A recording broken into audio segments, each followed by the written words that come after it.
സ്വർഗത്തിലെ കട്ടുറുമ്പ് എൻ്റെ പൊന്നു പടം ഞാൻ ഒരു വിധത്തിൽ കണ്ട് തീർക്കുക. അതാണ് അടിക്കുറിപ്പായിട്ട് പറയുന്നത്, കണ്ട് തീർത്ത്. നൗ പോസിറ്റീവ് സൈഡൊക്കെ ഉണ്ട്. നല്ല പച്ചപ്പ് നിറഞ്ഞ നല്ല പ്രകൃതി രമണീയമായ ലൊക്കേഷൻസൊക്കെ ഉണ്ട്. ക്യാമറമാൻ അതിൻ്റെ മാക്സിമം കഴിവെടുത്ത് കാണിക്കാൻ ശ്രമിച്ചിട്ടുണ്ട്. ലൊക്കേഷൻ ഏതാണെന്ന് എനിക്ക് മനസ്സിലായിട്ടില്ല. I couldn't find it. ക്രെഡിറ്റ്സിൽ എവിടെയും രീതി കാണിച്ചില്ല ഏതാ ലൊക്കേഷൻ ഉള്ളത്. കഥ മൈ ഗാഡ്, ഒരു വിധത്തിൽ നിങ്ങൾ സിനിമ കാണുമ്പോൾ മനസ്സിലായിക്കോളും ഞാൻ എന്തുകൊണ്ടാണ് ഇങ്ങനെ പറയണമെന്നുള്ളത്. ധ്യാൻ ശ്രീനിവാസനെ ഒരു എന്താ പറയുക, ഒരു പൂച്ചയായിട്ട് വേണമെങ്കിൽ ഉപമിക്കാം. കക്ഷി എന്തൊക്കെ വൃത്തികെട്ട് അല്ലെങ്കിൽ നല്ല ക്യാരക്ടർ ചെയ്താലും 4 കാലേ വീഴത്തുള്ളൂ.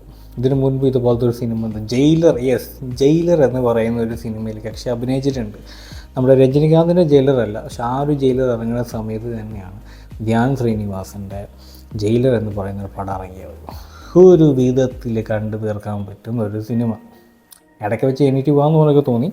എന്നിരുന്നാലും I was tempted by my curiosity, ഇതെങ്ങനെയാണ് ഡയറക്ടർ കഥ അവസാനിക്കാൻ നോക്കുന്നത്. So it made me sad that Jailer എന്ന സിനിമ കണ്ട്. ബട്ട് ആ സിനിമ കാണുമ്പോൾ നമുക്ക് ധ്യാൻ ശ്രീനിവാസനോട് ദേഷ്യം തോന്നത്തില്ല. അതാണൊരു പ്രത്യേകത. കക്ഷിയുടെ നടൻ്റെ ഒരു കഴിവാണോ അതോ was he bone with that gift, I don't know. So ഈ ഒരു സിനിമ കഥ തന്നെയാണ്. ഈ സിനിമയിൽ ഇങ്ങനെ കണ്ടിരിക്കാൻ തോന്നും. ആൻഡ് കഥ അങ്ങനെ പ്രത്യേകിച്ചൊന്നുമില്ല. കക്ഷിയുടെ ആ ഒരു ക്യാരക്ടർ, ഹാൻഡിൽ ചെയ്യുന്ന ക്യാരക്ടറിൽ അഭിമുഖീകരിക്കുന്ന ഒരു പ്രശ്നം, അത് ഹാൻഡ് ഔട്ട് ചെയ്യണം. ആളെ ഹാൻഡ് ഔട്ട് ചെയ്യണമെന്നല്ല, അത് ഓട്ടോമാറ്റിക്കലി സോർട്ടായിട്ട് പോകുന്നതാണ്. ഒരു പോലീസ് വന്ന് ആ കേസ് അന്വേഷിക്കുന്നത്, everything falls in to place eventually. അതാണ് സിനിമയുടെ എൻഡിങ് ഓർ ക്ലൈമാക്സ്. സോ ഇഷ്ടപ്പെട്ടത് ക്യാമറമാൻ കാണിച്ച ആ ഒരു പ്രകൃതി രമണീയതയും പിന്നെ ധ്യാൻ ശ്രീനിവാസൻ്റെ കാമുകിയായിട്ട് അഭിനയിക്കുന്നതും ആ ഒരു വ്യക്തി അവരുടെ തമ്മിലുള്ള പ്രണയവും കുട്ടിത്വവും ഒക്കെ കാണാൻ നല്ല രസമൊക്കെ ഉണ്ട്. ചെറിയ റൊമാൻസൊക്കെ, ചെറുതല്ല അത്യാവശ്യം നല്ല രീതിയിൽ റൊമാൻസൊക്കെ എടുത്ത് കാണിച്ചിട്ടുണ്ട്. ആരായാലും ഒന്ന് കൊതിച്ചു പോകും അങ്ങനത്തെ ഒരു കാമുകി കിട്ടാനായിട്ട്. അതൊക്കെ നല്ല അടിപൊളിയായിട്ട് കാണിച്ചിട്ടുണ്ട്.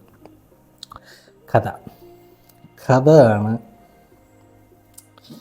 എടുത്തിട്ട് സിനിമ നിങ്ങൾ കണ്ടു നോക്കുക, അപ്പോൾ നിങ്ങൾക്ക് മനസ്സിലാവും. അത്രയ്ക്ക് ഒരു വൃത്തികെട്ട പടമൊന്നുമല്ല, ടൈം വേസ്റ്റിംഗ് പടമൊന്നുമല്ല. But watch it for your self.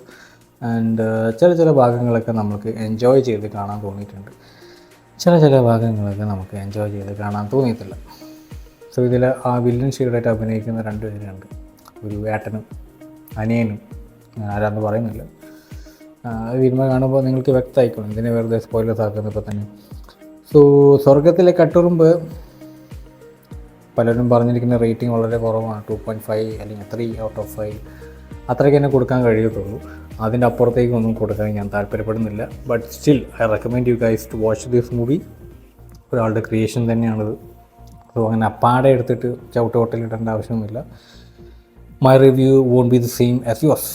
ചില വ്യത്യാസങ്ങളൊക്കെ ഉണ്ടാവും, ചിലപ്പോൾ മേലേക്കായിരിക്കും, ചിലപ്പോൾ 8 താഴത്തേക്കായിരിക്കും. Anyway this is just my opinion. കണ്ടിരിക്കാവുന്ന ചെറിയ ഒരു feel good movie, that's it. Positive side പ്രകൃതി രമണീയത, നെഗറ്റീവ് സൈഡ് സ്റ്റോറി പറയുകയെങ്കിൽ ഫീൽ ചെയ്തുള്ളൂ ഗൈസ്.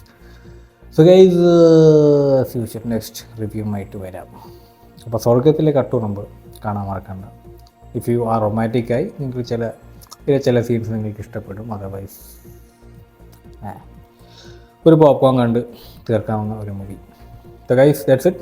നെക്സ്റ്റ് മൂവി റിവ്യൂ ആയിട്ട് വരാം. Stay chilled, stay tuned.